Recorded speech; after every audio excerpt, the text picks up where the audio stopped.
Well, the Ravens at least added one part to their offense. Yes, they have signed Michael Crabtree to a 3-year deal. Now, Michael Crabtree is 30 years old, and they're giving him a $21 million contract with $7 million per year. And there's all this fancy guaranteed money where you can make up to 11 the first year, and then 20 in the second, etc. You can make a ton of money with them. And obviously, this is a good fit for him when the Ravens' number one receiver, or feels like their best receiver, is Mike Wallace, who's a speedster and just kind of a has-been.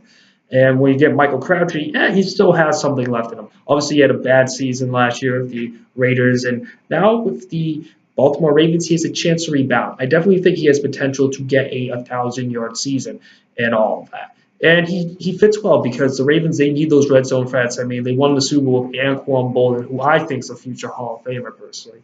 And is Michael Crabtree Anquan Boldin? No, not exactly. Anquan Boldin's a Hall of Famer versus Michael Crabtree is just a guy with a pretty successful career and whatnot.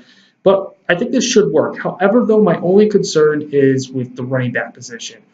Every year under Hardball, the Ravens have made the playoffs. They've had a good running attack. In 2008, they ran for over 2,000 yards. I want to say over 2,300.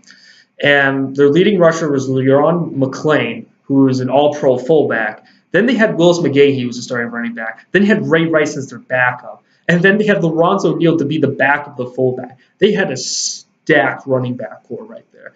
And then after that, between 2009 and 2012, Ray Rice was a 1,000-yard rusher. By 2013, Ray Rice severely declined and only ran for 660 yards. But back in 2014, they got Justin Forsett. Justin Forsett, I believe, ran for well over 1,000 yards. So ideally, the running attack is the most important part of the Ravens right here because when it comes to it all, they rely heavily on play action, and the running game complements the passing game. And ideally, the play action helps you get space for a guy like Crabtree.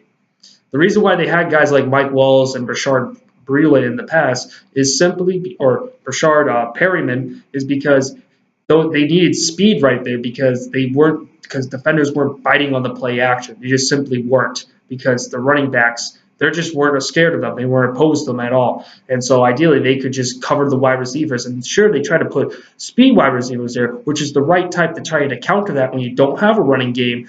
However, though, the quality of wide receivers was another story. But overall, though, Michael Crabtree should be a good addition. I still think they need a tight end, running back most importantly. But guys, I've been talking way too much. What do you guys think? Leave your comments down below. I'll see you guys next time. Peace.